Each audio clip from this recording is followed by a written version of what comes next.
Thank you for tuning into the Federalist Files. On today's show, more rioting and looting in Minnesota sparked by another police shooting, House to vote on reparations, new revealed emails pinning Joe Biden to Burisma board members, Supreme Court rules on the side of religious freedom, and finally, how the media continues to divide us.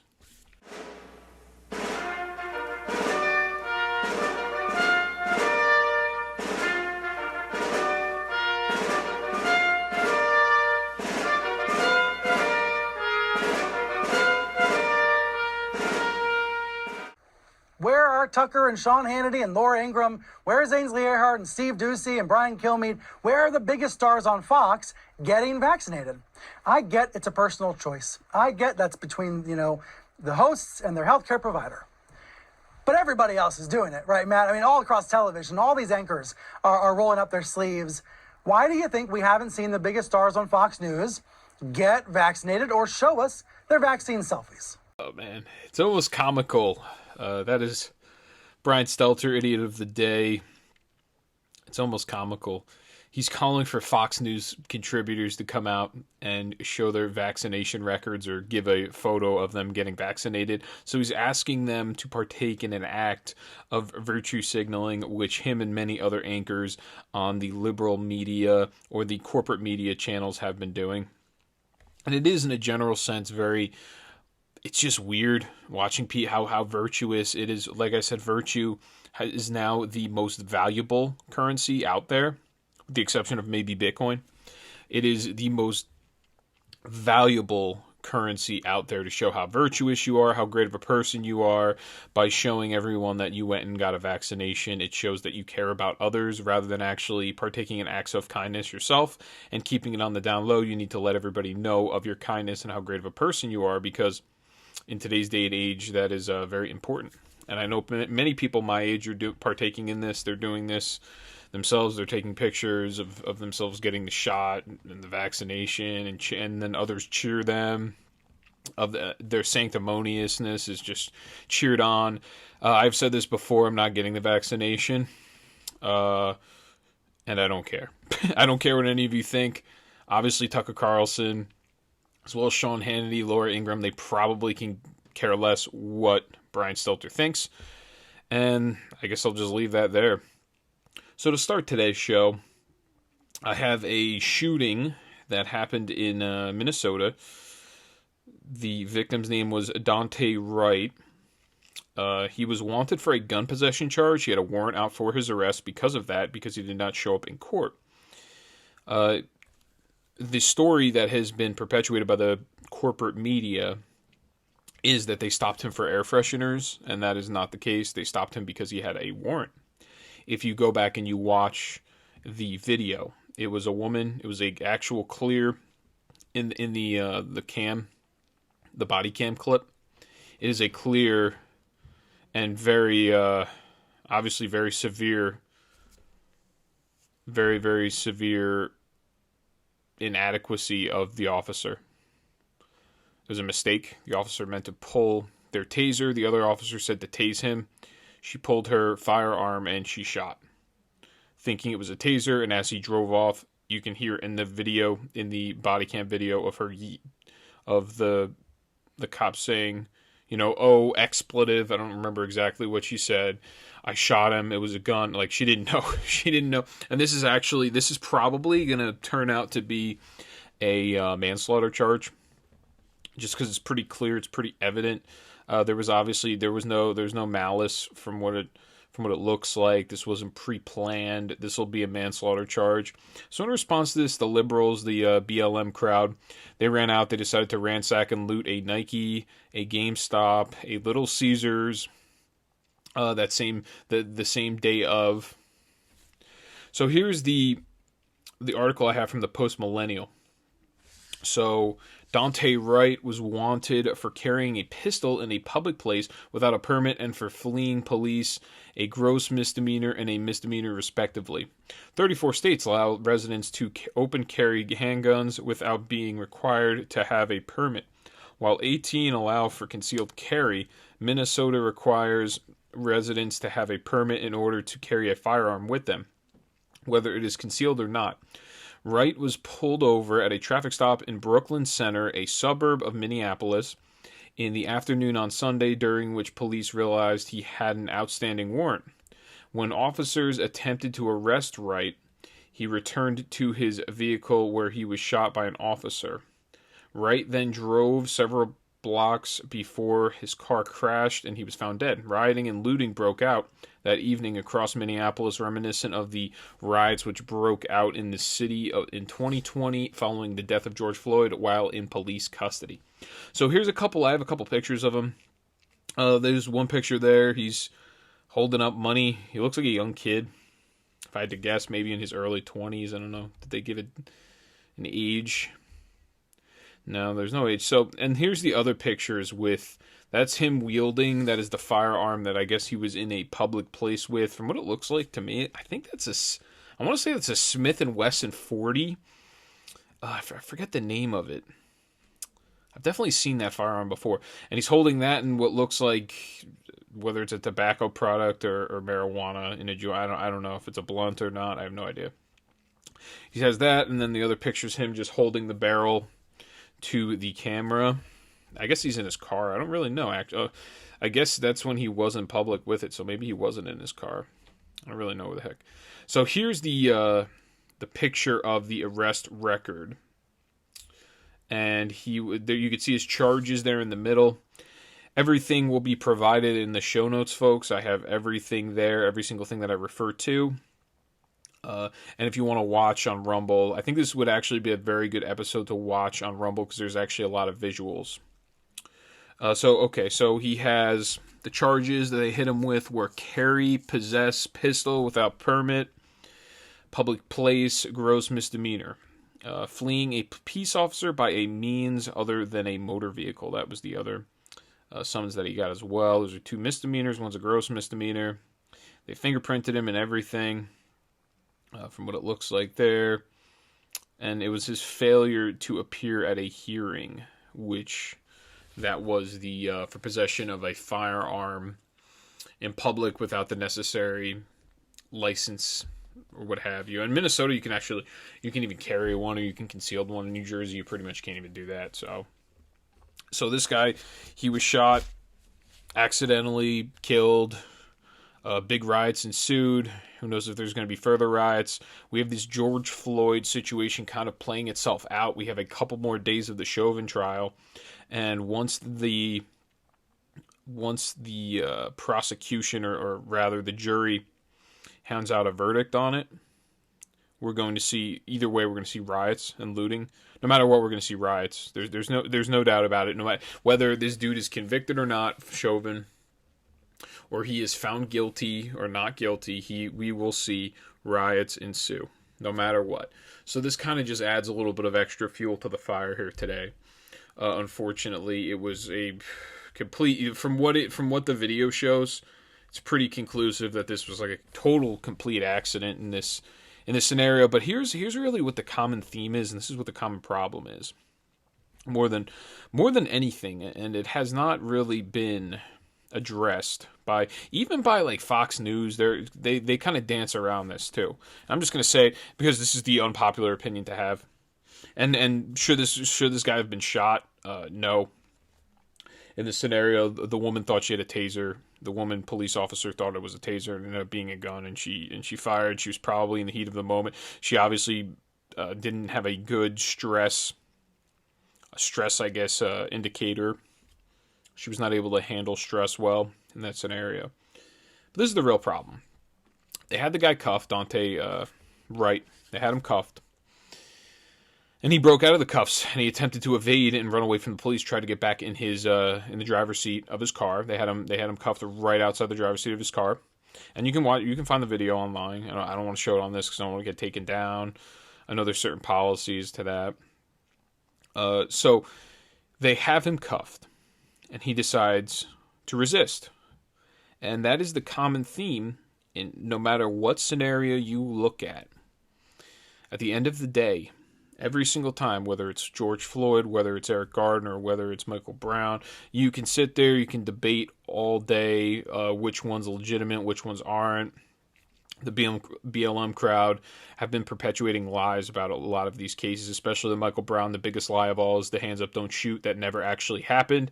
Eyewitness on the scene, black Americans on the scene that saw exactly what happened and testified under oath of perjury, if they were lying, said that that was never uttered. There was never a hands up, and it was never a don't shoot. And the media continued to perpetuate these pictures of Michael Brown when he was like in middle school. They made him look like he was a child. Michael Brown was like a big dude, and he was victimizing people in his community for a while at that point. I think just before that, he assaulted a guy like in a convenience store or something and robbed him as well. But the biggest problem, this is the common theme in every single one of these cases. There is always a resisting of arrest. There's always a resisting and not complying with the officers and the officers' orders. If you think that the officers are acting unjust, you think that they're wrongfully arresting you, your answer should not be to fight them and not comply with them. The answer is to lawyer up and fight them in court and then sue the city and make tons of money, or sue the town and make tons of money. That is the case. If you think that what they're doing is unlawful, unconstitutional, it is against your rights, they're doing something that ethically is immoral, what your answer should be is to, and this is what they tell. I mean, this has been uttered so many times by almost everybody says this. It's just like, it is almost a consensus idea is you don't say anything to the cops until your lawyer is present. After they read your rights, you don't say anything. You just request your counsel, your lawyer, and then you face it off in court. That is the best way to go forward. If there is even a single shred of malfeasance from the officers, or even misfeasance from the officers, or negligence from the officers, those charges will most likely get thrown out if you have a somewhat decent lawyer. So to continue, that's the unpopular opinion of the day. The unpopular opinion is that if all of these people could just comply, were to comply, they would all still be alive today. So to continue, the BLM co-founder, Patrice Cullors, she bought 4 homes worth $3.2 million over this past year during all these BLM protests, riots, what have you. And I have a New York Post exclusive written by Isabel Vincent. It states, donations and pledges from corporations and individuals poured into the movement at that point. And this is after George Floyd. In February, the BLM nonprofit co-founded by Cullors told the AP that they took in $90 million in 2020 and $21.7 million committed to grant funding and helping 30 black-led groups across the country. Black Lives Matter leaders would not specify how much money they took in from prominent donors, according to the AP report. It's also not clear how much Cullors makes in salary as one of the leaders of the movement, since its finances are split among both nonprofit and for-profit entities and difficult to trace. So when you go ahead and you have a nonprofit and a for-profit entity, for-profit entities don't have to relinquish, or they don't have to tell the government what they pay their executives. There's a certain allowance fee to how much they pay each executive, or there's all these really weird rules. So in this case, they're not actually sure how much money this BLM co-founder, Patrice Cullors, how much money she's actually taking in from the whole BLM organization, because there's many sister organizations or under organizations, like underlings, that are also bringing in money, bringing in profit. And this is somebody that is a self-professed Marxist. and she has bought $3.2 million worth of homes, 4 different homes. And what I have here is a picture. This article actually goes through every single home. And let me tell you, I will say she has a very good taste in homes. There are just some beautiful ones. One in Topanga Canyon, Los Angeles. Me personally, from what I've seen, my favorite one that she had is probably in the Bahamas, in New Providence, Bahamas. As you can see from the picture here, it is a beachfront enclave where her neighbors included Justin Timberlake and Tiger Woods. That one's worth $5 million to $20 million. Or units around it were worth $5 million to $20 million. So she got a pretty good deal from what it looks like here. The Topanga Canyon, Los Angeles one is a pretty beautiful home. I'd probably say that's my number 2. And then she has one in Inglewood, Los Angeles, South Los Angeles. The one in South Los Angeles is like where all the, the C-list actor types are. It's pretty nice as well. And then the other one's Conyers, Georgia, which I think that one is pretty, that's like the hillbilly paradise. If you had to say, that one has a 3-bedroom home, but it also has an airplane hangar, which is a pretty veteran move on her account. It has an airplane hangar where you can work on like small aircrafts or cars or what have you. It's got like a nice little setup there. So that one was worth $415,000.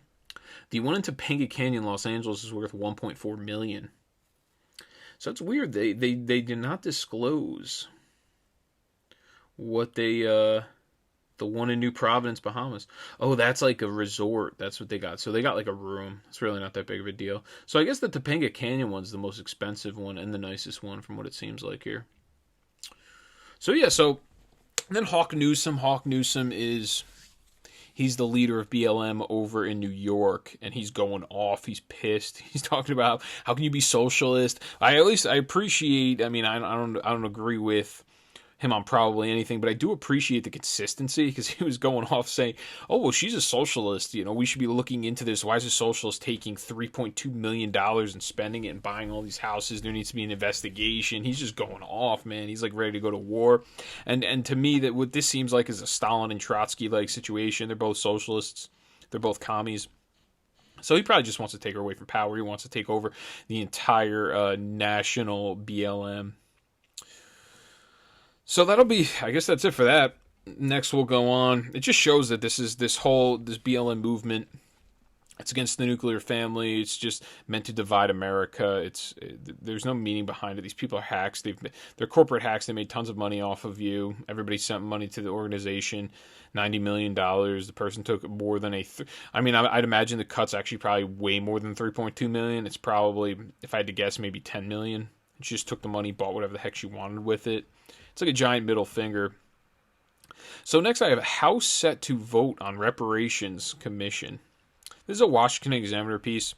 So in the midst of all of this news coming out about racial politics, as the media likes to throw wood on the fire and lighter fluid as well, we have this new idea. It's not a new idea. I think it came out about 2 or 3 years ago. The idea of reparations. Actually, even before that, because they have Obama quoted in this. Obama was actually against reparations. He agreed with the sentiment and the idea, but he thought that in action it was just theoretically. He was pretty much like theoretically, yeah, it kind of makes it could work, but realistically, you can't put that into action. That's what he said. That's me kind of trying to paraphrase. So Susan Ferrecchio is the writer of this one. So this one here, I don't really have any screenshots from in a general sense. It's just, it quoted just a bunch of different legislators and how they all think it's such a great idea, reparations. And like I said, even Obama was against reparations. And now we're getting to this point. This is cultural Marxism. This is socialism, where the government is now playing God. They're playing the Lord, and they're taking money from one person and they're giving it to others. They're paying. Even non Jesus Christ wasn't even part of Jesus Christ's philosophy. Jesus Christ wasn't a guy that said, we need to take money from this guy. What do they say? Rob Peter to feed Paul. That was not his philosophy at all. So you can't even say God or the Lord or Jesus. You can't even make that statement. This is just the government is above all. The state, the nanny state, is above all.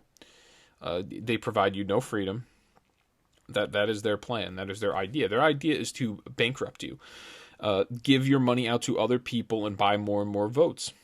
And I think Candace Owens was saying it. The payout, in reality, the payout to Black Americans would be very, very minimal, and it would not solve any of the problems that currently are permeating throughout the Black American society, culture, what have you. In the area, the biggest problem, in a general sense, in America, the rise of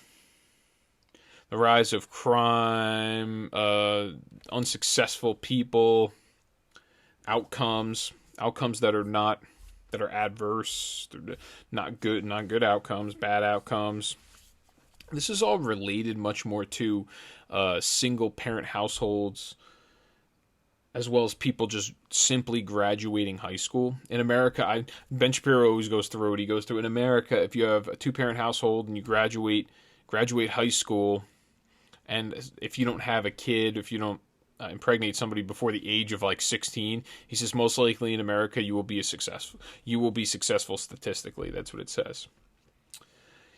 The 1-parent household situation in the black community is a plague. There is 70% single parent households in the black community, single mothers mostly, for the most part. In the white community, they have the same problem. They have a not 70%, but they have, I want to say 40 or 50%. It's around there. Asian American households actually have the very lowest percentage. Hence part of the reason why they are so successful. Culturally, they also put a heavy emphasis on education, just like a lot of Jewish households do as well. So a lot of these cultural differences is what I think makes the difference in the end result. And this was not always true. The black community actually, at one point before they decided to go through with the Civil Rights Act, I think it wasn't that. I think it was once they came out with welfare. Once they came out with welfare to kind of supplement child support. Once they came out with all of these different government programs, Planned Parenthood as well. Before all of that, the black community actually had very, very, very, very, very low lower than any other community, because in a general sense, years ago, the black community was much more religious in nature. They were much more family oriented, and that's why the crime rates at that time were very low. Now, and this isn't specific to any type of genetics, anything like this, is just specific to what is actually going on in the community. Okay, so in the white community, there has also been a rise of single motherhood, which has led to bad outcomes. The outcomes are not good from that. It's almost like epidemic, the differences. Black community, it's also bad. Other communities, it's very low. Other communities where it's low, you see more successful rates, whether it's income, how people end up playing out, whether they have families or they get divorced also. Usually when your parents are divorced, you actually have a higher chance of being divorced. Or if you come from a single parent household, you end up having a higher chance as a woman of being a single parent as well. So I think those are kind of a lot of determining factors. They're definitely determining variables for sure that impact that end outcome. And that's kind of the problem, is that we're not hearing any of that. And that's the problem that needs to actually be dealt with. The problem, it's not this we're just going to hand, and this is the government's answer to everything. We just throw money at people. We just throw them a paycheck, or we throw them money, and we take away from other people. And that's how we're supposed to somehow repair the system or the situation. And that is not getting to the root cause of the problem. What you think it is, this is getting to the proximate cause. What you think is the actual cause of the problem is some sort of inequity. But the real inequity is derived from something totally different than what the government looks at. And the government really can't, I don't know how the government incentivizes good ethics and morality in communities. I don't really know how the government does that. I don't think they can. I don't think they even have, one, the right to do it, and two, the ability to do it effectively or adequately. I think that has to directly come from your community, come from your church, come from whatever religious institution you're a part of, come from people holding themselves accountable, come from the family values, which used to be very, very prominent in the black community. And I think it's that they have gotten further and further away, as well as the white community. The white community too has gotten further and further away from that, from some of those principles, morals, and I think that's definitely part of the problem. And Candace Owens alludes to this a lot as well. She, pretty much wrote a whole book about it, really. I think she said something like police brutality isn't even, or white supremacy isn't even like in the top 100 problems in the black community. I don't know if that's necessarily true, but she was able to easily state 10 off the bat that probably were bigger problems in the black community. So next what I have this pretty big story. It is some disgusting Hunter Biden photos. I'm not going to show any of them for the sake of getting kicked off the platform. You can see all of them. I'm going to have them under disgusting. The headline's going to be disgusting Hunter Biden photos. It is a Daily Mail piece. One of them has him with like his cracked out teeth or what have you. One of them has him with like some sort of prostitute. It's just really nasty stuff. Apparently, there's much worse than what we've what's on this site, like dark web, disgusting underage stuff. Apparently, but I guess we're gonna have to wait for that to come out because there is an FBI investigation. I just thought that we would cover a lot of this because after this, I have this huge piece off, and this I was holding from the weekend because I had to go in depth on it. I have this huge piece about some reports that are pretty damning for Joe Biden, connecting him to the Burisma board. And actually showing that he lied because he said that he never knew about anything having to do with Hunter and Burisma. So this disgusting Hunter Biden piece. So Hunter Biden released his tell-all memoir, Beautiful Things, on Tuesday, but left out a lot of shocking details. The Daily Mail.com can reveal those secrets after contents of his abandoned laptop, including a cache of 103,000 text messages, 154,000 emails, more than 2,000 photos were verified by top forensic experts. Hunter left his MacBook Pro laptop at a Wilmington, Delaware computer repair shop in April 2019 and never returned for it. So what they have is they've obtained, I guess, a couple of text messages. In his text to Joe, in his text from 2019, Hunter begged his father to run for president to salvage Hunter's own reputation. Hunter repeatedly dodged police action against him, despite constantly dealing with drug dealers and prostitutes and having multiple run-ins with the law. The president's son was guarded by a Secret Service agent while on a 2018 drug and prostitute binge in Hollywood, despite not being entitled to protection at the time. Hunter appeared to be obsessed with making porn films with prostitutes, videos, and photos on his laptop show. Texts also show Joe Biden was afraid his conversations with Hunter were being hacked even as they discussed his White House bid. So yeah, there's some pictures in here of text messages between Joe Biden and Hunter, and they do not actually use full names. He'll use letters of names, and I think it's because Joe Biden thought that there was some sort of his phone that he was using is probably some sort of government regulated phone where they're watching every single thing he's doing, so he can't be very specific. He can't use specific names. He'll use letters or acronyms for those people. It is very, very telling what's going on here. There's definitely going to be some more news coming out on this. I don't know when exactly it's going to drop. Maybe after the FBI investigation subsides, but maybe the FBI will extend this investigation as long as they can. So by the time they end it, then this is no longer relevant. I can see that happening. Just kind of like how they extended the investigation of Donald Trump for years and years and years with the Mueller investigation. And then I think it was after 2.5 years, there was nothing. So this next piece, what I have, this is the National Pulse piece. It's written by Mike McCormick.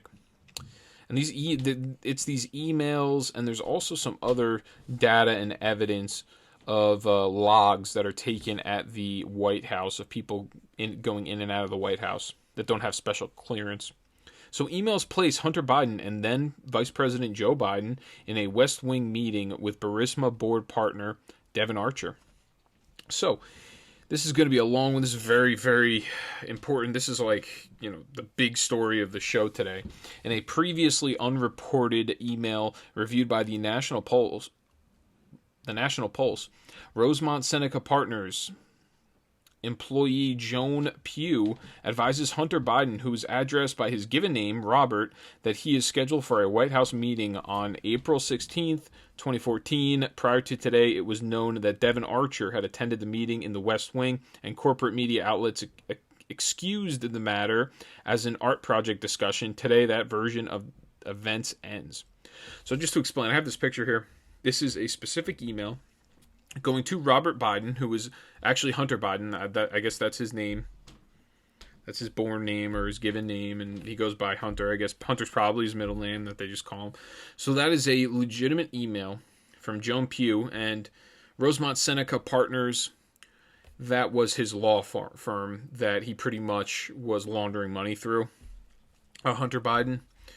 So at 11:15, if you look at 11:15 a.m., meet Devin and Luke at Pete's Coffee and head to White House.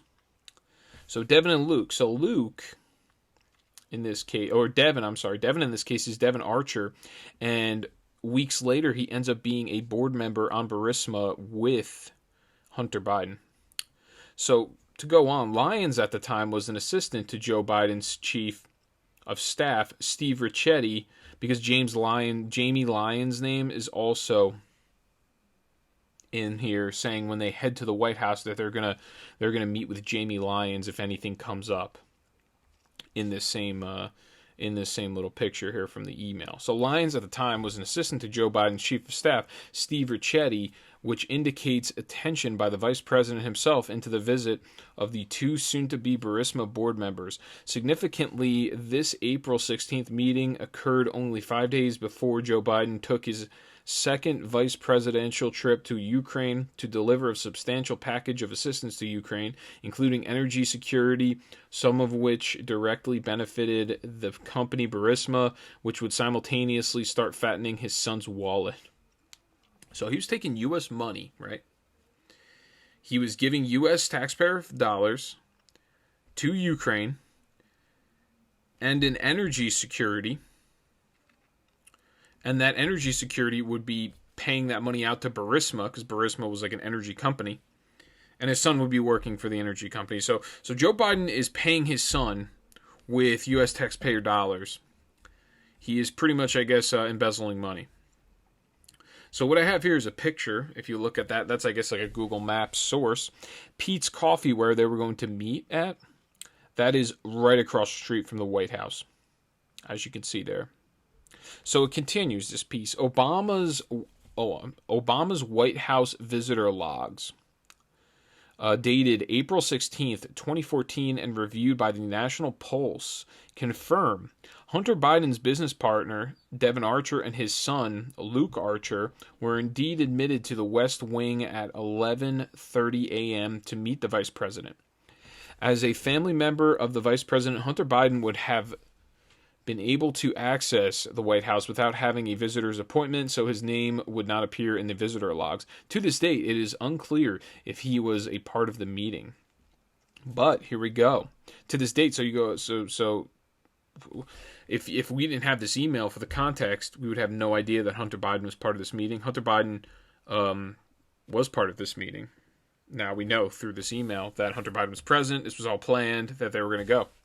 So this newly published email is the first traceable evidence that Hunter Biden was also present at his business partner's West Wing meeting with his father, and it potentially refutes Joe Biden's assertion that he knew nothing of Hunter Biden's business in Ukraine. If anything, this looks more like a planning meeting for the three. So this looks like a meeting like they were planning what they were going to do. Okay, Joe Biden, you're going to go, you're going to bring the money, you're going to give the money to the energy company, and then they're going to pay it out to our board that we work for, and then we're going to get a huge lump sum, we're going to get paid out. That's what it seems like here. So if you look here, I have the White House logs. That is Devin Archer and Lucas, I guess the son, Luke Archer. That is the log of them entering the White House. So they were at the White House, and Hunter Biden was with them. And his name's not in there because he is the son of the vice president. He has some sort of special clearance, and he does not need to sign into the log. So additionally, Department of Treasury records indicate both Hunter Biden and Devin Archer started receiving wire transfer payments from Burisma starting just a few weeks later in May 2014. These totaled over $4 million. Hold on. So you have Joe Biden meeting on April 16th with them, okay? And then Joe Biden, just a couple of weeks later, if I can find the actual, so then April 21st, then Biden goes to the Ukraine. So he meets with them April 16th. 5 days later, April 21st, he goes to the Ukraine. He hands them a huge taxpayer package. And then Ukraine takes the money, give it to an energy security company. And then they throw it straight at Burisma Energy Board. And guess who's working on Burisma Energy Board? Hunter Biden and his other friend, Devin Archer. I guess they're like business buddies. So President Trump's first impeachment hinged on his belief that Joe Biden initiated the firing of a Ukrainian prosecutor who was investigating corruption at Burisma, which Biden had bragged about on several occasions. Archer has since been convicted of securities fraud, which he perpetrated against the Oglala Sioux tribe at the same time of his West Wing meeting with Biden. I'm not exactly sure of what that's referring to, but I do know. So we had President Trump talking about this to who was it? The new president over in the Ukraine right after he got elected, and that was the quid pro quo. So President Trump, as the president of the United States, you are the head of the executive branch. So you enforcing the law, doing actually what your job is to do, as the executive, you get quid pro quo. You get the idea of now we're going to impeach this guy. So we got impeached for something that ended up being true. for Trump saying, I think there's some corruption there. Whatever you guys got, pretty much send it to us. That's all he said. And the answer is, okay, so we're going to impeach him now because he's trying to actually find how fraudulent our system is. And this is a pay-for-play scheme. This isn't surprising. This is probably done on a mass scale with a lot of our politicians. It's just that the Biden family is very stupid. They're dumb. They're probably one of the dumbest political families of all time, which makes sense because they're headed by Joe Biden. He's a moron. He's an ignoramus. So that's why they got caught. So this has probably happened many, many times before, I'm sure. So next story, Supreme Court rules on the side of religious freedom. So I have this big court case, Ninth Circuit Court, turns down religious freedom in California because Gavin Newsom decided to just shut down all religious institutions. And then ended up going to the Ninth Circuit. Ninth Circuit shot it down. They appealed it, went up to the Supreme Court. So you had a 5-4 decision in favor of religious freedom. And I'm going to go over what the real problem with the way that everybody is looking at this, and even the people that voted in favor of religious freedom, because to me it doesn't even seem like they're in favor of religious freedom or the First Amendment. And once again, I am not an extremely religious dude, but I do stand for that. I stand for those rights. So Justice Kagan, with whom Justice Breyer and Justice Sotomayor, those are the libs, they dissent in the and I think the concurring opinion was written by Kavanaugh, but I just want to go through the dissenting opinion and then I'll explain the concurring opinion. So she states, I would deny the application largely for the reasons stated in South Bay United Pentecostal Church versus Newsom. The First Amendment requires that a state treat religious conduct as well as the state treats comparable secular conduct. Sometimes finding the right secular analog may raise hard questions, but not today. California limits religious gatherings in homes to 3 households. If the state also limits all secular gatherings in homes to 3 households, it has complied with the First Amendment. And the state does exactly that. It has adopted a blanket restriction on at-home gatherings of all kinds, religious and secular alike.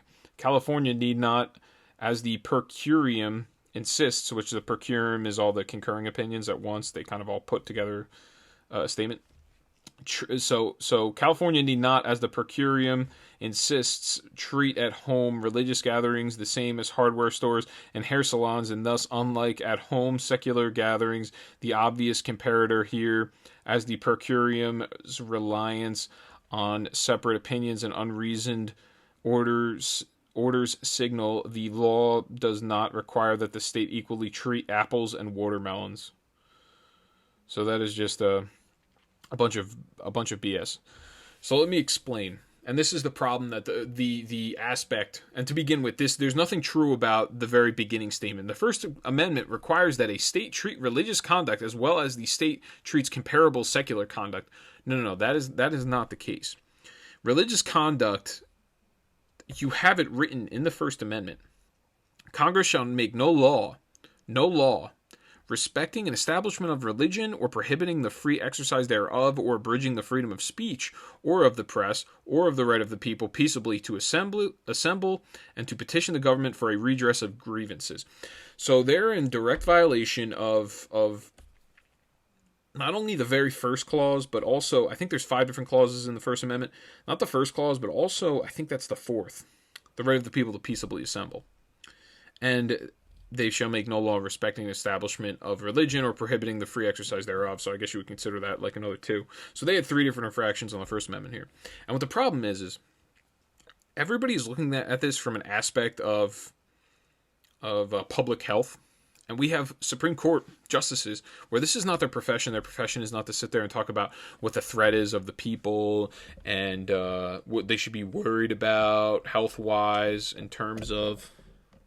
Sorry, I'm trying to get this charged up. In terms of what is safe for them, what is safe for them to go out, and what is not safe for them to go out. That has nothing to do... The threat analysis from the government means nothing. It is meaningless to the First Amendment. You shall not abridge the First Amendment. Should make no law prohibiting that. Okay? So this is a pointless argument. The argument that she's making is completely pointless and acting like the First Amendment, they're interpreting it into something totally different. There's no case law that writes, oh, well, the First Amendment, you have to treat it, religion, like secular conduct, you have to treat this like this. At the end of the day, it doesn't matter if it's secular or if it's religious. The right to assemble and peaceably is unabashed. It's not something that could be abridged by the government. The government cannot restrict it, okay? That is the problem. And in the very concurring opinion is, okay, well, when you compare what they're doing to religious institutions to what they're doing to non-religious institutions, it is unfair on religious institutions, which, yes, that is correct. But the real problem is that is not the argument you should be going with. The argument that you should be going with is this is in the First Amendment, period, the end. The government can't regulate it. The state government, the federal government, nobody. You guys cannot regulate religion. You have a freedom to peaceably assemble. You have a freedom of establishment of religion and a freedom to practice your religion. That is in the First Amendment. There is absolutely nothing wrong with that. Having that right and having that freedom. If you guys want to change it, then you're going to have to go through the legislature. But you're not going to change it through going through the judiciary branch. You're not going to change it through going through the Supreme Court. And that's the problem is the mindset is we look at one and we look at the other and we go, oh, well, that's pretty hypocritical. That's going to be our argument in the concurring opinion. And the real concurring opinion should be, well, the First Amendment is pretty absolute. In all honesty, it's pretty absolute with the exception of threats of violence, threats of direct, like at that moment, violence. Other than that, it is pretty much absolute. So there's nothing the government can actually do about this in this case. And it should not be a 5-4. This should be an easy 9-0 every single time. The government can't tell hardware stores that they're going to stay open. You're going to tell Walmart they could stay open, ShopRite they could stay open. And then tell you, well, too bad your business has to shut down. Also, additionally, you guys can't go to church, you can't practice your religion. For what reason? For what power does the Constitution, the state constitution, any constitution period, what power does the government have to tell you what you can do in your own home? That's a violation of the Fourth Amendment as well. You should be able to have, what is it? It's not a right to something with having to do with security and securing your persons. The government does not have the right to get in your life. We're getting to the point where the public and the private are the same thing, and that's the problem. This is kind of relative as well to hiring and firing of people. What you do in your public life or what you do in your private life now is suddenly public, and you get fired from your job because of what you do in your private life, which is not against the law. What you're doing in your private life, other people just don't like it and they fire you from your job. This is kind of similar in respect. What you do in your private life, what you do in your home, whether you're practicing religion, whether you have 3 families over or 5 families over your house, you are on your own private property. You are on your land. You are not in violation of any type of law, any type of code. You're in violation of an executive order, which isn't a real law. It's just made up out of thin air, signed through a pen by one guy that is considered somehow the grand ruler of the state. So, I just want to say that. And once again, I just want to state the First Amendment. Congress shall make no law respecting an establishment of religion or prohibiting the free exercise thereof, or abridging the freedom of speech or of the press, or the right of the people peaceably to assemble and to petition the government for redress of grievances. So that is beyond, that is the most important, that is paramount. The Constitution is paramount above the government. The government, the founders saw that this was so essential that they talk about the legislature. They don't even talk about the Supreme Court. They don't talk about the executive. They don't talk about the president. They don't talk about the governor. They talk about the legislative branch shall not do this, because they never even imagined, they never thought that you would have governors doing this, that you would have presidents usurping their power. You would have people of the executive body or the executive branch usurping their power, or the judiciary. They never even thought that that was possible. It is unbelievable. So, I have a clip, and this is Joe Biden talking about court packing years ago, and this is, but the very first part of the clip is him talking about court packing, and then because now this is becoming mainstream in the media again. They're talking about him pushing to pack the courts. First clip is going to be him talking about it. And then the second clip is a throwback from years ago when he calls it, when he has a very different opinion. Play 5. If elected, would you move to add more justices to the Supreme Court? If elected, what I will do is I'll put together a national bipartisan commission of scholars, constitutional scholars, Democrats, Republicans, liberal, conservative, and I will ask them to, over 180 days, come back to me with recommendations as to how to reform the court system, because it's getting out of whack. President Roosevelt clearly had the right to send to the United States Senate and the United States Congress a proposal to pack the court. It was totally within his right to do that. He violated no law. He was legalistically absolutely correct, but it was a bonehead idea.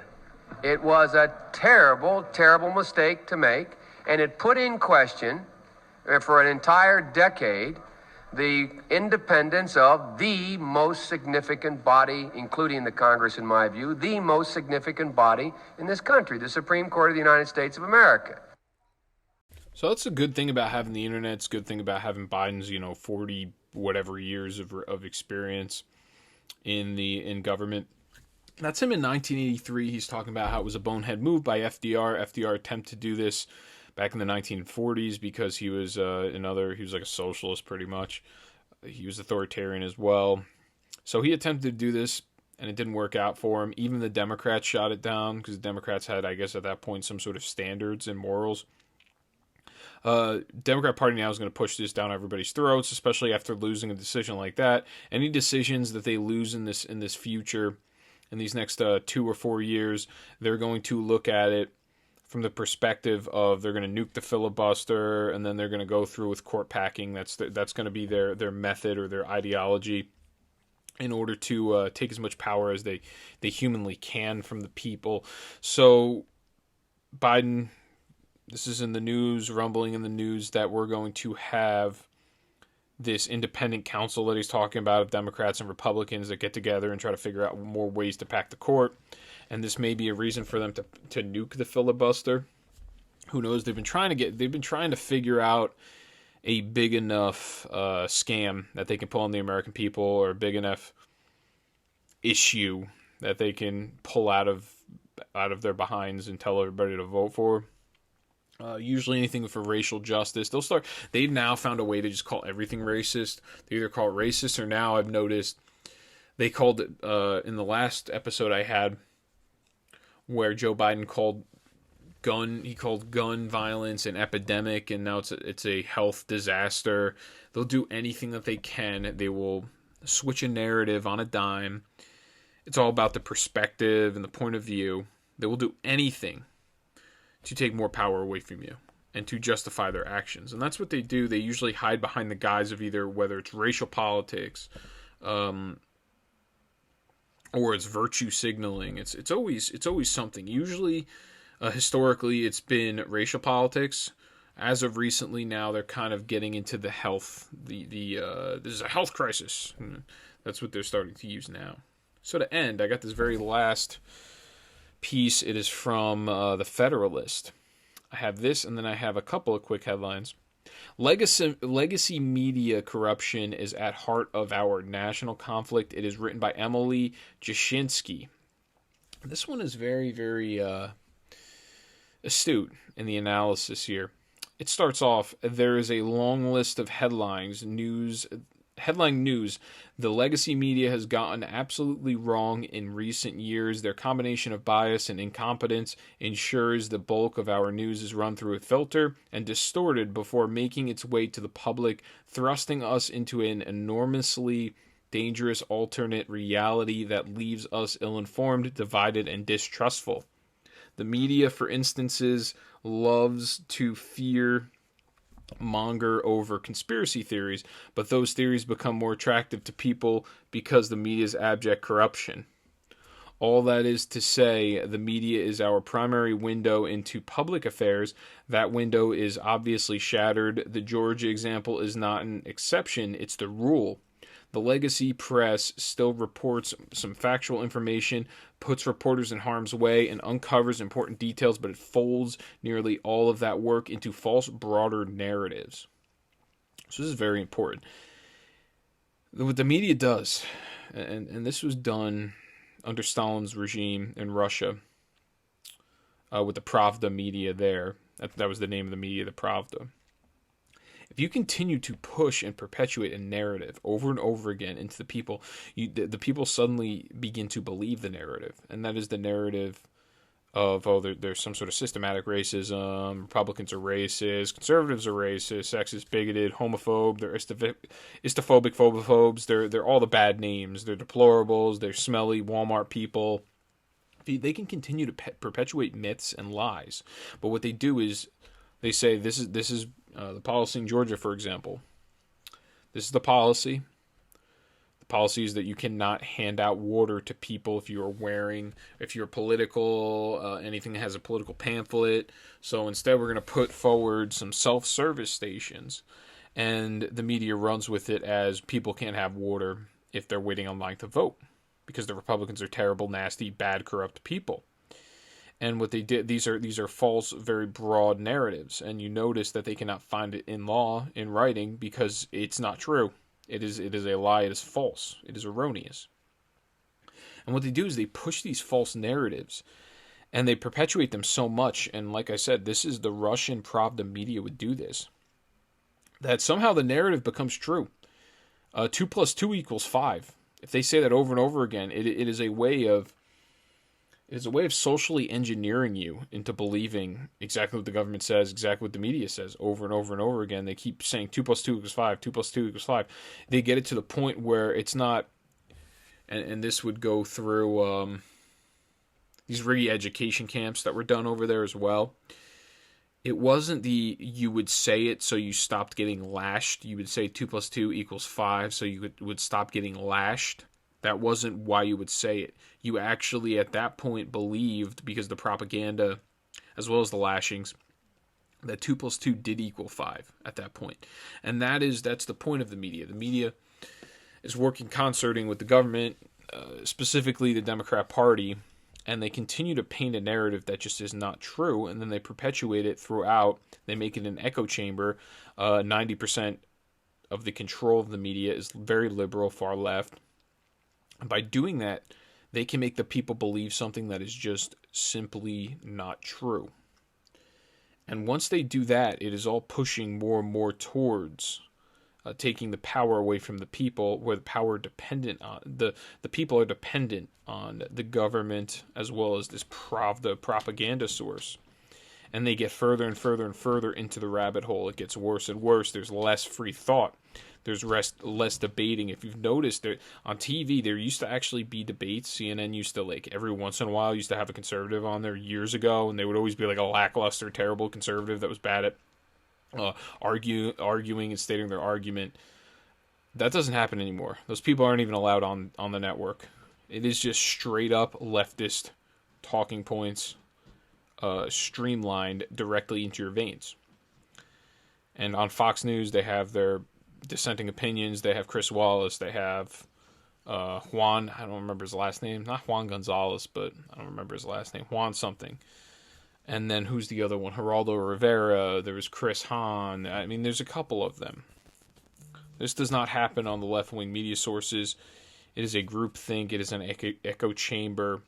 and you're not allowed, because they don't even want to hear. They don't want any of the viewers to hear a dissenting opinion, because that may make one of their viewers actually think for themselves and go somewhere else to find their news or find their information, and listen to both of them and maybe meet in the middle somewhere. They don't even want that to happen anymore. They don't want to allow any dissenting opinions or objecting opinions on their, whether it's their website, whether it is on the social media platforms, whether it is on their network. They don't even want that to happen anymore, the media. They want to specifically make everyone delusional, and that they've successfully been doing it thus far. If you actually look at numbers, you look at statistics of the last administration, you can find that we were much freer for 4 years. We made better money on average, median-wise. Median household income increased around $6,000 a year. Tax cuts were good. People saw more money in their paycheck, and those are all the really important things that people usually prioritize. And the fact that the media can so adequately smear people to the extent that they do. They can make a good administration look like a terribly bad administration, and then make a terribly bad administration look like a very good administration, because they have the monopoly. They have the monopoly on information. They have the monopoly on the authoritative news sources. They have a monopoly that's even bigger than the government. They were able to shut down the social media, was able to kick Trump off the platform. They have more power than the president in some ways. So this continues. The botched Georgia story, which even Democrats now believe the media botched, should induce some humility in the legacy press. It will not. For a variety of reasons, they mostly refuse to see the cracks in the window, which only makes the situation much worse, leading to gaslighting and an exacerbation of existing faults. Moreover, the Georgia example is also instructive in illustrating exactly how much of our conflict is downstream of the broken media. If the press had bothered to cover the story fairly, we would have been spared a week of pain and division. Corporations would have been spared days of frantic distractions over non-existent problems. Lawmakers could have focused their time on real issues, and voters would have an accurate rendering of the situation. So, essentially, the media is to blame for a lot of the problems, a lot of the division that we currently have. The media does walk and work in lockstep with the Democrat Party. Hence why I had that CNN clip. I mean, one of my very first podcasts I ever came out with was James O'Keefe, when they infiltrated some of the conference calls at CNN, and the CNN special correspondents were talking about they, as in the DNC, said to say this. I mean, it's so obvious. They have focus group tested talking points, and they go out, and that's what they talk about. And if you can perpetuate that 90%, 95% of the time, then you're likely to have a bunch of people that are going to buy into the ideology. And that's what they've found a way to do that over the years. They have infiltrated our institutions. The liberalism, it is a cancer on our society. It has found a way to permeate throughout almost every single part of our lives and existence. And this authoritarian push as well has found a way to bleed into almost all aspects of our society and our life. And that's why I say there's nothing better than being somebody that is free to say what you want, do what you want. You are, let's say, a small business owner. Nobody can fire you. They can't cancel. You can't be canceled. There's nothing that they can do to you. At this point, who knows what they're going to push forward next. I'm sure that they're continuing to lobby for more and more authoritarianism, so all their big allies and these big tech organizations and, the Amazons of the world can continue to succeed while you fail. So, next what I have, and this is where I get to some of the quick headlines. I have Jen Psaki talking about the strengthening the trust of vaccinations in conservative white communities. Play 8. Also investing $3 billion to states and community-based organizations to strengthen vaccine confidence in the highest risk and hardest hit communities. And often people think of that as just Black and brown communities, and that is not. As you've noted, that is also conservative communities, white evangelicals. It's a range of communities around the country. What we found to be most effective is to work with these local organizations. So faith-based organizations, community health organizations, civic leaders, and others who can really get this message deeply in communities. We've also had a number of our members of our COVID team, from Dr. Fauci and Dr. Collins, participate in a range of media interviews. You know, an example is Dr. Collins participated in the 700 Club. Dr. Nunez-Smith hosted a faith leaders roundtable. We're also we've run PSAs on the deadliest catch. We're engaged with NASCAR and country music TV. We're looking for a range of creative ways to get directly connected to white conservative communities. We won't always be the best messengers, but we're still trying to meet people where they are, but also empower local organizations. I just think it's hilarious, the avenues that she's going for. The avenue of, we reached out to NASCAR and some of the religious faith organizations, and what was the other one that she said? That is truly comical. I don't watch NASCAR. I'm a conservative. I'm not really faith-based. They get this idea of what they did was they took the hillbilly stereotype and they just applied it to getting the word out about the vaccination. They were like, okay, the hillbilly stereotype, what do white people like? What do white conservatives like? Oh, they like NASCAR. It's like a southern trope from the north up here where I live in Jersey. People that would always make fun of people from the south, they'd make fun of them for like being religious and watching NASCAR. That's literally where they got that from, where they got that idea from. So I just think it's hilarious. Next, what I have Asa Hutchinson. He goes on State of the Union with Jake Tapper to talk about his little spat with Tucker Carlson a little bit. Play 4. We're going to get that kind of blowback. I think it's healthy for our society. I think it's helpful for our party to have that kind of vigorous debate about an important issue. And to me, this is about the future of our party. Are we going to be a narrow party that expresses ourselves in intolerant ways? Or are we going to be a broad-based party that shows conservative principles, but also compassion in dealing with some of the most difficult issues that parents face, that individuals face? So Asa Hutchinson, what his argument is, are we going to be the party that stands up for children? Or are we going to be the party that sticks to our guns? Are we going to be the party that has conviction and believes in our principles and our thoughts and actually follows through with them, applies them to real life? Or are we going to be the party of populism? So he likes the idea of populism. He says we need to be much more open to everybody. We need to not actually stand so diligently and so adamantly behind what we believe and our principles. That's all his argument was on State of the Union. It was pretty pathetic. And then he invoked Ronald Reagan. That guy, I have a very, very good feeling that he has some sort of big deal with some sort of liberal agency, some sort of liberal company once he leaves as the governor. Whether maybe who knows, he can be going on CNN and he can be like a correspondent on there in the near future, after getting his ass kicked by Tucker Carlson. So these are a couple of my short headlines. We have the Chinese Communist Party hired people to intrude the Epoch Times Hong Kong printing press, smashing and destroying their equipment. So Hong Kong's supposed to be a free territory. It's not right now. It's under occupation of the Chinese Communist Party. So people went into the Epoch Times, their printing press, and destroyed some of their equipment. The reason they did so, Epoch Times is very, very critical of the CCPD, the Chinese Communist Party. So next, why only 16% of Amazon employees in Alabama voted for unionization. This was a very interesting, I read into it a little bit.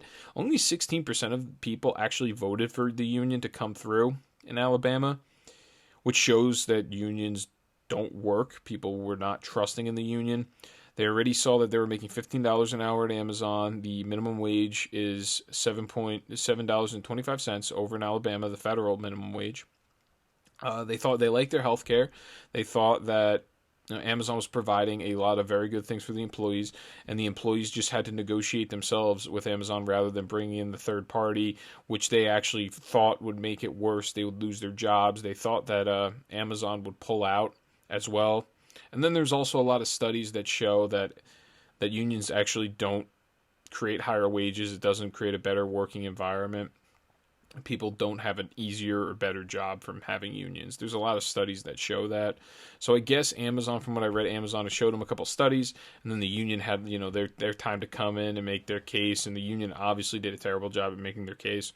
So it looks like there will be no unionization of Amazon employees over in Alabama. So next is no one, and this one's, to me, this one is absolutely hilarious. No one shows up to a White Lives Matter rally. The postmillennial.com. NBC was attempting to make the case of how racist this White Lives Matter rally was with no one being there. It's kind of like there was this one rally that all the white supremacists would show up to. I think it was called like Unite the Right or something like that. It was all these like alt-right psychos, white supremacists, and they had 20 people last time they had this rally, and I think it was like a year or two ago. They had 20 people show up, and there was actually more film and more crews there than there were people, than there were white supremacists. So you have a nation of 330 million people, and you have the media touting how white supremacist the nation is, and then they have a rally and only 20 people show up. This was the same case. The White Lives Matter rally, the point of it was to be like super, I guess pro-white or what have you. And it turned out that no one showed up. You can click the piece. There's video. There's pictures. There was maybe the biggest assembly of people I saw was 10, 15 people. So no one shows up to these events, and then the media tries to paint it as more racist because more white people didn't show up, which doesn't really... They're making their point. They end up invalidating their point of how white supremacy is such a pervasive problem in the United States when a white supremacist rally takes place and no one shows up to it. That's really all that that's the case I'm making here. And this is historically in the last couple of years, every single time they have one of these rallies, like no one shows up to them. So to end, the very last one I have, CEO of Kraken says a crackdown on crypto it may be coming from the federal government. So Kraken is a trading app. They trade Bitcoin, they trade crypto, they call them exchanges. So they're saying that they're afraid coming forward that there's going to be a crackdown from the federal government. There's going to be a bunch of regulation which can cause some growth stunts in the crypto market. They're also stating and this is crazy, if you have a hardware wallet, which people that aren't really familiar with crypto, it's really like this idea of a cold storage. It's kind of like plugging a USB into your laptop or your computer and saving whatever crypto you have on that USB. The government's talking about regulating that, where every single $3,000 that's moved from one place to another has to go through some sort of government regulation. I just don't think that will happen anytime soon.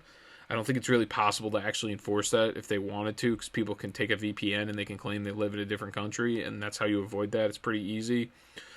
But they're worried about some sort of anti-money laundering rule. They're hiding behind the government and the media, hiding behind the guise that cryptocurrency is used for mass, illicit activity, and that is just not the case. The dollar is used for much, much, much, much more illegal activity than cryptocurrency is. Illicit activity accounted for 0.34% of all crypto transaction volume last year, according to 2% the year before that. So they're making it's this false narrative that cryptocurrency is super corrupt and it's illegal. It's only used for illegal activity. Meanwhile, 0.34% of the time is the only time that it's actually used for illegal activity. And when it comes to volume of actually how much money it really is, there is much more money being used for criminal activity, cash, the US dollar being used for criminal activity than cryptocurrency. So I greatly appreciate everyone for tuning in. Please like, share, subscribe. I went a little bit longer on this one today. I greatly appreciate it as always, and I will see you all next time.